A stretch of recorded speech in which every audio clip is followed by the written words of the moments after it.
29 जुलाई को अंतर्राष्ट्रीय बाघ दिवस मनाया जाता है, क्योंकि 2010 के सेंट पीटर्सबर्ग रूस में हुए बाघों पर शिखर सम्मेलन, अंतर्राष्ट्रीय शिखर सम्मेलन में जो 13 देशों में बाघ पाए जाते हैं, उन 13 देशों ने मिलकर निर्णय लिया कि एक दिन वर्ष का जो है वो बाघों को समर्पित किया जाए, बाघों के संरक्षण को।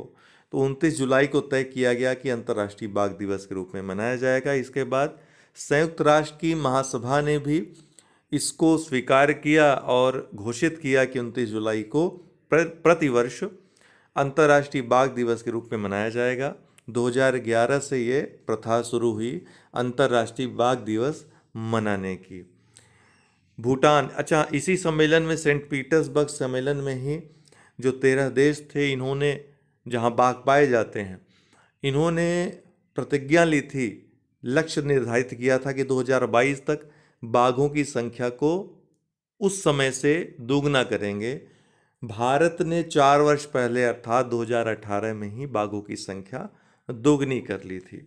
भूटान, रूबेला समाप्त इसने घोषित कर दिया। रूबेला एक वायरस जनित बुखार है, वायरस जनित बीमारी है। इसमें शरीर पर चकत्ते आदि पड़ जाते हैं। गर्भवती महिलाओं के लिए सबसे ज़्यादा खतरनाक ये माना जाता है। इसको जर्मन खसरा भी बोलते हैं।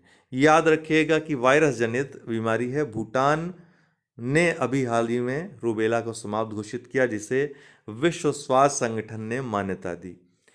India AI, India artificial intelligence, तो सरकार भी पीछे नहीं रहेगी आर्टिफिशियल इंटेलिजेंस में, मैंने पहले भी कहा था।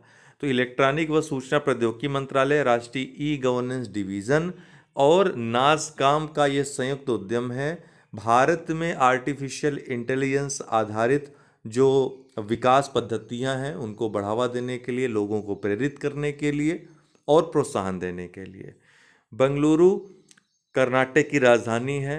वर्ल्ड सिटीज़ कल्चरल फोरम में ये शामिल हो गया, और वर्ल्ड सिटीज़ कल्चरल फोरम में शामिल होने वाला भारत का पहला शहर हो गया है Bengaluru. World cities cultural forum है क्या? 2012 में लंदन के मेयर द्वारा स्थापित ये संस्था है। बेंगलुरु इसका 41वां सदस्य बना है। 40 सदस्य इसमें पहले से ही जुड़े हुए हैं शहर। ये बेंगलुरु या फिर जो भी शहर शामिल हैं, वो ऐसे शहरों को इसमें शामिल करता है जो पूरे देश को एक सूत्र में बांध, अर्थात अगर बेंगलुरु को यहाँ पर शामिल किया गया है, इसका मतलब ये समझा जा रहा है इस संस्था के द्वारा कि बेंगलुरु जो है पूरे देश का प्रतिनिधित्व कर रहा है, अर्थात पूरा भारत बेंगलुरु में समाहित है, ऐसा माना जाता है। भारत मंडपम, नई दिल्ली में प्रगति मैदान में प्रधानमंत्री के द्वारा इस अंतर्राष्ट्रीय प्रदर्शनी सह सम्मेलन केंद्र परिसर का उद्घाटन किया गया है। तो एक प्रकार की ये जो भी संसद या सभा होगी, अंतर्राष्ट्रीय प्रदर्शनी सह सम्मेलन केंद्र, इसको बनाया गया। जिस तरीके से बनारस में कन्वेंशन सेंटर है, इसी तरीके से भारत मंडपम ये नई दिल्ली में अंतर्राष्ट्रीय प्रदर्शनी सह सम्मेलन केंद्र परिसर है, जिसका उद्घाटन प्रधानमंत्री मोदी ने किया।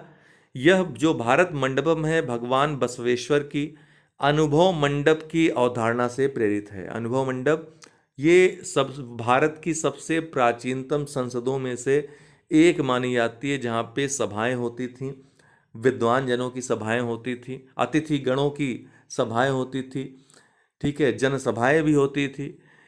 तो इस पर ही प्रेरित है भारत मंडप। आपको बता दें 12वीं सदी की ये संसद थी।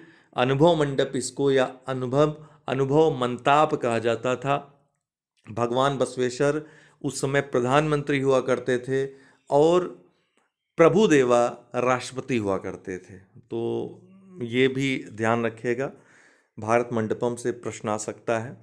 आज के लिए इतना ही, बहुत बहुत धन्यवाद।